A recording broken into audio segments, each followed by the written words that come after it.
Muito obrigado, muito obrigado. A lei da dialética da vida. Como utilizar a lei da dialética da vida para praticar o ensinamento da Seichono? O professor Masaharu Taniguchi, dentro das normas fundamentais do praticante da Seichono, diz ver a parte positiva das pessoas, coisas e fatos, e nunca suas partes negativas. Vamos aprender a usar a lei da dialética para como não ver só o lado negativo das pessoas, coisas e fatos. O professor Masaharu Taniguchi diz que nós somos motoristas do veículo da vida, veículo que se chama vida. Dependendo de como movemos o volante da vida, podemos chegar ao paraíso ou ao mundo das trevas. O volante da vida, então, é a nossa mente. Por isso que, dependendo da mente, a vida vai para um lado, vai para o lado, vai para um caminho tortuoso, estradas esburacadas, sem alimentação, sem combustível, sem posto de abastecer veículo, abastecer nossa energia física, e aí caímos dentro de um labirinto de confusões. Por isso é fundamental movermos corretamente o volante da nossa vida, que é a nossa mente. O volante é direcionado pela mente por meio da palavra. O volante do veículo da vida é direcionado pela mente por meio da palavra. A palavra é a única ferramenta, a arma que nós temos para comandar o nosso destino, a nossa vida. Por exemplo, para ir a um restaurante, nós pensamos ou falamos, vou ou vamos ao restaurante A. O pensamento precede a ação. A ação é consequência daquilo que nós pensamos. Portanto, se pensar corretamente, vai tomar a decisão certa e vai para o lado certo. Se usar a palavra errada, decisão errada, lado errado, vai caminhar para o lado ruim, lado obscuro, lado esburacado da vida. Por isso, deve ser sempre comedido ao falar, ao pensar. Não deve, principalmente, não perder tempo com fofocas, conversas inúteis, porque geralmente acabamos falando mal dos outros. Além disso, nas conversas, muitas vezes, para despertar a compaixão do outro, das outras pessoas, acabamos relatando, falando de coisas negativas. Tem gente que faz concurso da desgraça, gravando na própria mente e na mente do ouvinte tais fatos desagradáveis. Estes sentimentos e pensamentos gravados na mente compõem a matriz da mente, que direciona, que move o volante da vida. Se você ficar falando de coisas negativas, repetindo, fazendo concurso de desgraça, mergulha de novo nos problemas e coisas ruins do passado. Fazemos um flashback e fazemos que tudo aquilo que aconteceu no passado volte na sua mente e parece que aconteceu agora. Essa é a questão. Aquilo que aconteceu já está no passado, mas toda vez que você fala, pensa, você traz ao tempo presente. É como se estivesse acontecendo agora. E isso vai gravando, gravando, e como o karma é como fosse uma fita gravada, videotape, quando é acionada, ela torna a repetir o acontecimento das coisas ruins na nossa vida. Por isso, não deve ficar relembrando as ocorrências negativas do passado. Deve esquecer as coisas ruins do passado. O modo de viver da Seichonoye é viva o agora. Imaoike. Tem uma palestra antiga do professor Masaru Taniguchi, onde ele dá uma aula sobre viver o agora. A Seichonoye afirma que não existe o passado. Seja o que for que aconteceu no passado, já passou. Não existe mais, não há como trazer de volta. Mas, se você pensar, falar, você vai trazer na mente, no teu mundo mental, você vai trazer para o presente aquilo que, fato que é do passado. Portanto, você deve vivificar agora. Vivificar agora é viver agora, viver da melhor maneira possível. Além do agora, não existe mais nada. O futuro ainda não existe, o passado já passou, só existe esse momento. Agora eu estou bem, agora estou feliz, agora estou saudável. Se você for feliz agora, amanhã também será, pois quando amanhã chegar, ele será o agora. Só existe agora. O amanhã, quando chegar, é agora. Então, se você viveu agora, feliz agora, saudável agora, sorrindo alegremente, amanhã também você vai repetir esse mesmo procedimento no agora, e todo momento da sua vida você vai viver somente agora. Não pense no passado, nem pense no futuro, que não pode fazer nada. Se você for feliz agora, amanhã você será feliz. Sendo feliz agora, será feliz amanhã, depois de amanhã, será feliz eternamente. Fale agora uma boa palavra, pense em alguma coisa feliz, fale em alguma coisa boa. Se você disser uma palavra boa agora, ela ressoará eternamente. Do mesmo modo, ainda que ninguém veja, se segredar a alguém o mal de um terceiro, isso acabará propagando. Segredar, fofoquear, contar para alguém uma coisa negativa de alguém, isto vai, propaga, porque dizem que as paredes têm ouvido e têm boca, porque palavras correm milhares de quilômetros e acabam sendo do conhecimento de todos. O pessoal diz é o rádio peão, e isso realmente acontece. Quando se fala mal dos outros, mesmo tomando cuidado, isso acaba espalhando e pode acabar com uma amizade, realmente. Aquilo que você falou impensadamente, sem pensar em grandes consequências, pensando, isso não faz mal, isso não tem problema. Isso vai sendo falado e chega no ouvido daquela pessoa, e isso é motivo de briga, de conflito. Muitas vezes não tem mais volta. O relacionamento é como um copo de cristal, quebrou, não tem como juntar, grudar e refazer.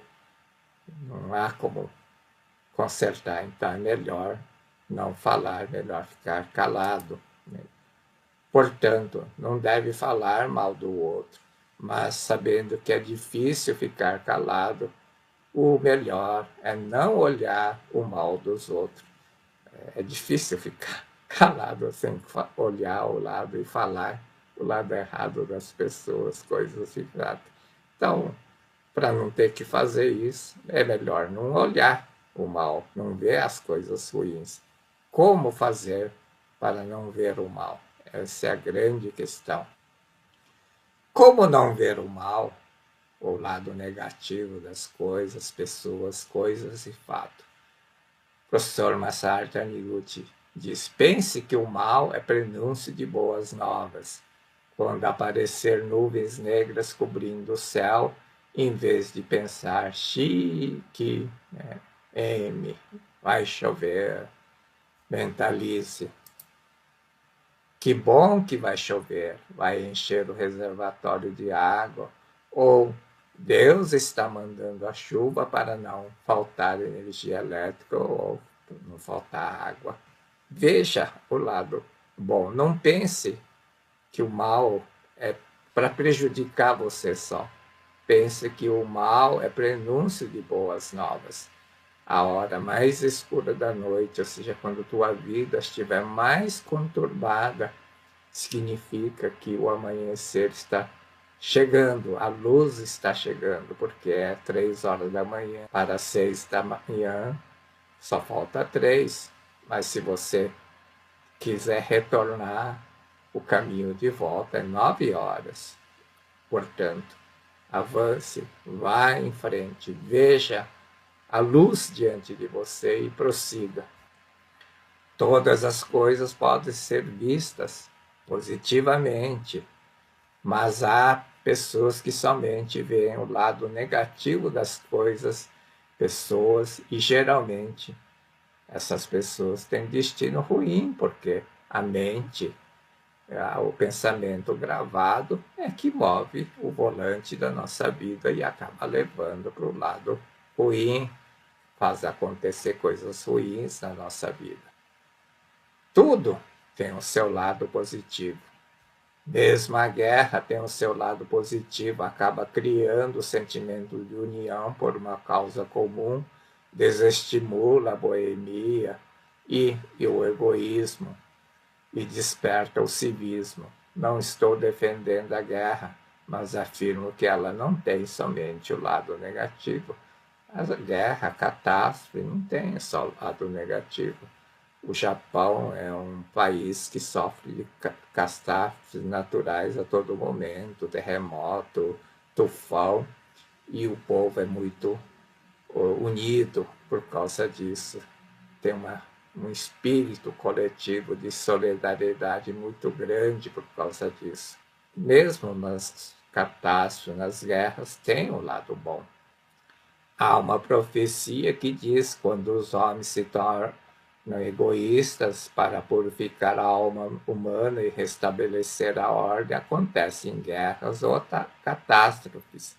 Isso, no fundo, tem uma verdade, porque os pensamentos, os karmas coletivos da mente humana, ela tem que desintegrar. Para desintegrar, ela tem que aparecer como uma catástrofe coletiva.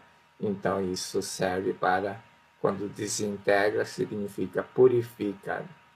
Desintegra quer dizer acaba. De tempos em tempos, a humanidade sofre consequências negativas dos pensamentos negativos acumulados da humanidade. Em tudo há lado bom e lado mal, dependendo do modo de ver as coisas. Buda Shakyamuni alcançou a iluminação quando aceitou o leite oferecido por uma camponesa, porque viu o lado bom. Ele era vegano, não tinha esse termo na época do Shakyamuni, mas ele pensava que o sofrimento da humanidade, da vida, é por causa de karmas negativos acumulados, portanto, tinha que pagar através do sofrimento. Então ele entrou dentro de uma floresta, ficou 6 anos jejuando, comendo só folha, raízes, capim, etc. Depois de 6 anos, viu que o sofrimento não leva à salvação. E é verdade, sofrimento não leva à salvação. Se o sofrimento levasse à salvação, à iluminação, aquelas pessoas que foram escravas no passado estariam todo hoje voando no céu com asas, seriam anjos. Não existe um sofrimento maior do que ser escravo aqui na Terra. O sofrimento não salva as pessoas, pelo contrário, as pessoas ficam cada vez mais rancorosas, desiludidas da vida, odiando e falando mal do mundo, das pessoas, coisas e fatos. Isso não melhora o mundo. Para melhorar o mundo, tem que mudar. Foi isso que Buda Shakyamuni percebeu. O sofrimento não leva à salvação. Ele tinha a ideia de que o leite da vaca, produto de extorsão, de roubar o leite da vaca e não deixar os filhotes, os bezerros, tomarem leite. Então, ele achava que não devia tomar leite de vaca. Mas, quando saiu da floresta, uma jovem brahmana ofereceu um papa de leite, ele tomou e alcançou a iluminação. O mesmo leite pode ter outro significado dependendo da visão, do ponto de vista. Conseguir distinguir os dois lados do mesmo fato constitui a lei da dialética da vida, que seria... Tem várias definições sobre a lei da dialética da vida, a arte de pensar, de dialogar, de encontrar consenso. Mas, no fundo, é você saber ver mais de um ângulo das coisas, pensar de forma mais aberta. Então, a definição que eu uso seria arte de pensar. Dialética da vida é a arte de pensar de forma mais abrangente, não ver só um ponto de vista, mas de vários ângulos, de várias formas de analisar as coisas. A lei da dialética da vida. Conseguir distinguir os dois lados do mesmo fato constitui a lei da dialética da vida. Não aceitar o fato somente por um ângulo pré-determinado, pré-concebido, mas sim reconhecer as demais variações que existem. Isso é fundamental, você tem que largar esses preconceitos. Isso não é para mim. Muitas pessoas são contrárias à inteligência artificial, não procuram usar o chat GPT, não instala o chat GPT, mas vence essa barreira, use, vai ver que ela ajuda muito. Hoje em dia, se eu quiser fazer bolo, eu pergunto para o chat GPT qual é a receita do bolo, ele te dá toda a receita. Eu vou numa loja, supermercado, seção de vinho, não entendo do vinho, tiro a foto e mando para o chat GPT. Ele dá todas as características daquele vinho. Ela é útil, é uma ferramenta útil, aprenda a usar. Isso facilita a sua vida. O marxismo vê a economia segundo a visão de que o capital explora a força do trabalho. A lei da dialética muitas vezes é atribuída a Marx, mas não é. Foi Marx que falou da lei da dialética da vida. Os antigos filósofos, Sócrates, Platão, todos eles falavam da lei da dialética da vida. O leite, no caso do Sakyamuni, o leite seria produto do trabalho da vaca, o dono da vaca seria o explorador e a vaca seria a explorada, seria o trabalhador. O explorador seria o capital, o dono da vaca, não, o explorador seria capital, a vaca o trabalhador que era explorado. O leite, no caso, simboliza a exploração do trabalho e a vida que toma o leite é condenável. Por isso que Shakyamuni, até aquele momento, não iria tomar leite. Mas, segundo a lei da dialética da vida, o leite não só é símbolo do trabalho, mas também uma dádiva de Deus. Foi isso que Sakyamuni viu quando a jovem Brahmani ofereceu a papa de leite. Shakyamuni mudou, ele despertou montes, rios, ervas, tudo é manifestação de Buda, de Deus, da natureza divina. Este mundo é o mundo da vivificação mútua. Ele não viu que leite era fruto da exploração, mas o leite é a vida, o amor da jovem Brahmi transformado em alimento para fazer ele viver. Ele estava sendo vivificado pelo leite, pelo amor da jovem Brahmina, que, transformado em papa de leite, ele viu que este mundo é o mundo da vivificação mútua. Se o pássaro não comer as frutas e não levar as sementes não germinam. Tudo na vida tem uma razão, não é exploração. As abelhas colhem néctar para poder polinizar a planta, para poder produzir fruta. A fruta é a alimentação dos pássaros e dos insetos. Esses insetos, pássaros e animais levam a fruta da semente e lá brota e continua o processo da vida. Este mundo é o mundo da vivificação mútua. A lei da dialética da vida nos diz que existem outras formas de ver, pensar. Não veja só o lado negativo das coisas. mas discipline sua mente para ver o lado positivo das pessoas, coisas e fatos. Abra sua mente. Não fique só presa em coisas ruins, do lado ruim. Veja o lado positivo. Não pense só em seu ponto de vista, mas veja coletivamente. Veja do ponto de vista do seu país, da humanidade. Isso que é importante. Não veja só o seu teu horizonte. Para você, isso seria o catástrofe, fim da vida, mas pensa no país, pensa na humanidade. É uma oportunidade que se abre, é uma transformação, é uma desintegração do karma coletivo, por isso o mundo vai caminhar para frente, vai melhorar a vida das pessoas. Muito obrigado, muito obrigado.